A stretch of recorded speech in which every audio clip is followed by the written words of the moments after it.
Dating. நிறைய பேருக்கு இது ஒரு புரியாத புதிர் மாதிரி. ஆனா இதுல ஜெயிக்கிறதுக்கு ஒரு சீக்ரெட் சிஸ்டம் இருக்குன்னு சொன்னா நம்புவீங்களா? வாங்க, அந்த டேட்டிங் பிளேபுக் பத்தி தான் இப்ப நம்ம பார்க்க போறோம். டேட்டிங் பண்ணும்போது உங்கள கண்டுக்காம விடுறாங்களா? இல்ல நல்லா பேசிட்டே இருந்துட்டு திடீர்னு ஆளையே காணாம போயிடுறாங்களா? அதாவது கோஸ்ட் பண்றாங்களா? இந்த ஃபீலிங் ரொம்பவே சோர்வடைய வைக்கும் இல்லையா? ஆனா கவலைப்படாதீங்க, இதுக்கு ஒரு தீர்வு இருக்கு. நிறைய பேர் நினைக்கிற மாதிரி டேட்டிங்ல ஜெயிக்கிறது அதிர்ஷ்டத்தெல்லாம் பொறுத்ததில்ல. அது ஒரு சிஸ்டம். ஆமா, ஒரு சைக்கலாஜிக்கல் சிஸ்டம். நம்ம பலருக்கு தெரியாத இந்த சிஸ்டமை தான் நாம இப்போ உடைச்சு பார்க்க போறோம். சரி, இந்த அனாலிசிஸ்ல நாம என்னென்ன பார்க்க போறோம்னா, முதல்ல நாம நம்பிட்டு இருக்கிற பழைய ரூல்ஸ் எல்லாம் ஏன் தப்புன்னு பார்க்க போறோம். அடுத்து சும்மா கேட்கறதுல இருந்து எதிர்பார்க்கிற ஒரு மனநிலைக்கு எப்படி மாறணும்னு தெரிஞ்சுக்க போறோம். அப்புறம் ஒரு புது மொழியில, அதாவது உணர்ச்சிகரமா எப்படி பேசுறதுன்னு பார்ப்போம். அது மட்டுமல்ல, ஒரு பெண் தானாவே உங்களுக்காக இன்வெஸ்ட் பண்ண எப்படி வைக்கிறதுன்னு, கடைசியா உங்க மொத்த பவரையும் காலி பண்ற அந்த நம்பர் 1 தப்பு என்னன்னு தெரிஞ்சுக்கலாம். முதல் பகுதிக்குள்ள போலாம். பழைய விதிகள் தப்பு. அதாவது நம்ம பொதுவா தேக்கிற டேட்டிங் அட்வைஸ்லாம் ஏன் வேலை செய்யறதில்லன்னு இப்ப பார்க்கலாம். இங்க பாருங்க, பொதுவா எல்லாரும் டேட்டிங்க எப்படி அணுகுறாங்க? ஒன்னு லக் வேணும்னு நினைக்கிறாங்க, இல்லனா நல்ல லுக்ஸ் இருக்கணும்னு நினைக்கிறாங்க, இல்லனா பேசுறதுக்கு சரியான வார்த்தைகள் வேணும்னு தேடுறாங்க. ஆனா இந்த சோர்ஸ் சொல்ற சிஸ்டம் அப்படி இல்ல. அது சைக்காலஜி, ஒரு விதமான உறுதித்தன்மை, அப்புறம் லீடர்ஷிப் பத்தி பேசுது. இது வெறும் டெக்னிக் மட்டும் இல்ல, இது ஒரு முழுமையான மைண்ட்செட் ஷிஃப்ட். ஓகே, இப்ப 2வது பகுதிக்கு வந்தாச்சு. இது ரொம்ப முக்கியம். கேக்கறத நிறுத்திட்டு எதிர்பார்க்க ஆரம்பிக்கணும். இந்த ஒரு சின்ன சைக்கலாஜிக்கல் மாற்றம் டேட்டிங்ல இருக்கிற பவர் டைனமிக்கே தலகிழா மாத்திடும். சரி, கோரிக்கைக்கும் எதிர்பார்ப்புக்கும் என்ன வித்தியாசம்? நீங்க ஒரு ரிக்வெஸ்ட் வைக்கும்போது கண்ட்ரோல அவங்க கையில கொடுத்துட்டு பெர்மிஷன் கேக்குறீங்க. ஆனா ஒரு எக்ஸ்பெக்டேஷன் வைக்கும்போது நீங்க தான் லீடர்னு காட்டுறீங்க. உங்க பிளான்ல வந்து சேர அவங்கள இன்வைட் பண்றீங்க. இந்த சின்ன வித்தியாசம்தான் பெரிய இம்பாக்ட உருவாக்கும். ஒரு உதாரணம் பார்த்தா இன்னும் நல்லா புரியும். ஹே, எப்போவாச்சும் வெளியே போகலாமா அப்படின்னு கேக்குறதுல ஒரு பலவீனம் தெரியுது பாருங்க. அவங்க முடிவுக்காக நீங்க காத்துட்டு இருக்கீங்கன்னு அர்த்தம். ஆனா அதுக்கு பதிலா, நான் இந்த ஃப்ரைடே இந்த புது இடத்துக்கு போறேன், என் கூட வா அப்படின்னு சொல்றதுல ஒரு கான்ஃபிடன்ஸ் இருக்கு. நீங்க ஒரு பிளானோட இருக்கீங்கன்னு தெரியுது. இதுதான் அந்த லீடர்ஷிப் குவாலிட்டி. சரி, இந்த மாதிரி லீட் பண்றது ஏன் ஒர்க் அவுட் ஆகுது? முதல் காரணம், நீங்க ஒரு லீடர், ஃபாலோவர் இல்லைன்னு இது காட்டுது. 2வது, பெண்கள் இயல்பாவே ஒரு விதமான உறுதியான ஆண்களால ஈர்க்கப்படுவாங்க. 3வது, இது அவங்கள எஸ் இல்ல நோ இல்லனா வேற ஒரு ஐடியா சொல்லுன்னு ஒரு தெளிவான முடிவெடுக்க வைக்குது.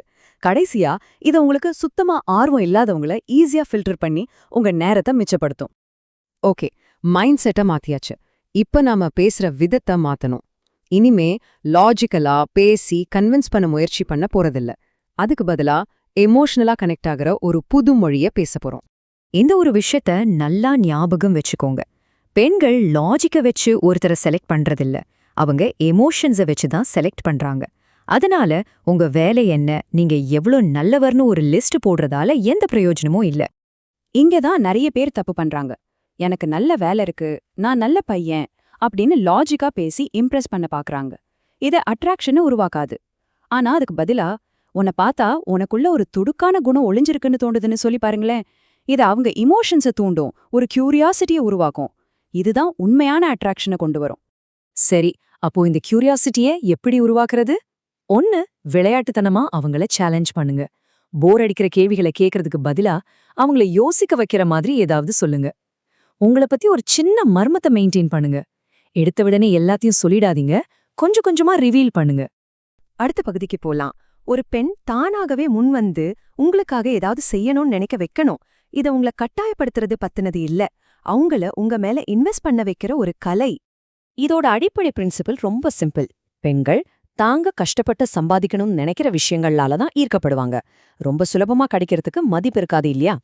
இதை செய்யறதுக்கு 3 சைக்கலாஜிக்கல் டெக்னிக்ஸ் இருக்கு. முதல் டெக்னிக் ரிவார்ட் சிஸ்டம். 2வது பற்றாக்குறையோட சக்தி, அதாவது பவர் ஆஃப் ஸ்கேர்சிட்டி. 3வது விஷயத்த அவங்கள பத்தினதா மாத்துறது. வாங்க இத ஒவ்வொன்னா பார்க்கலாம். அந்த 3வது டெக்னிக் விஷயத்த அவங்கள பத்தினதா மாத்துறதுக்கு ஒரு சூப்பர் உதாரணம் பாருங்க. எனக்கு ஒரு போட்டோ அனுப்புன்னு கேக்குறது ஒரு நேரடி டிமாண்ட். ஆனா அதுக்கு பதிலா பந்தயம் கட்டி சொல்றேன், நீ இப்ப ரொம்ப அழகா இருப்ப இல்லையா அப்படின்னு கேக்குறது அவங்க மனசுல ஒரு ஐடியாவை விதைக்கிற மாதிரி.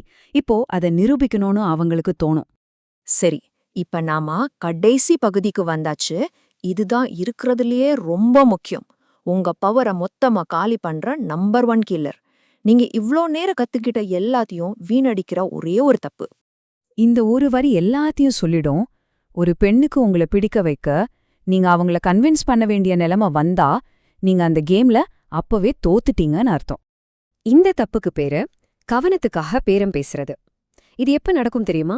நீங்க உங்க மதிப்பை நிரூபிக்க முயற்சி பண்றப்ப, அவங்க கொஞ்சம் விலகி போனா நீங்க துரத்திட்டு போறப்ப, இல்லனா உங்களுக்கு கிடைக்க வேண்டியதை விட குறைவா கிடைச்சாலும் ஓகேன்னு சொல்றப்ப.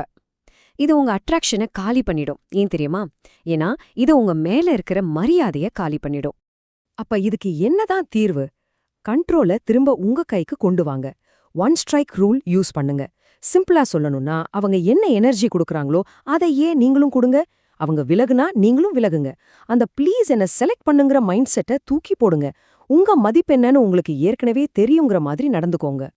கடைசியா இந்த சோர்ஸ் நம்மள ஒரு முக்கியமான கேள்வியோட விட்டுட்டு போகுது. யோசிச்சு பாருங்க, உங்க நேரத்தை வாங்குறதுக்கு அவங்க தகுதியானவங்களா இருக்கணும்னு நீங்க நினைக்கிறீங்களா? இல்ல அவங்க உங்க கூட டைம் ஸ்பெண்ட் பண்றதே உங்களுக்கு செய்யற பெரிய உதவி மாதிரி நீங்க நடந்துக்கிறீங்களா? இந்த ஒரு கேள்விக்கு நீங்க சொல்ற பதில் டேட்டிங்ல உங்க மொத்த அணுகுமுறையும் மாத்துறதுக்கான திறவுகோலா இருக்கலாம்.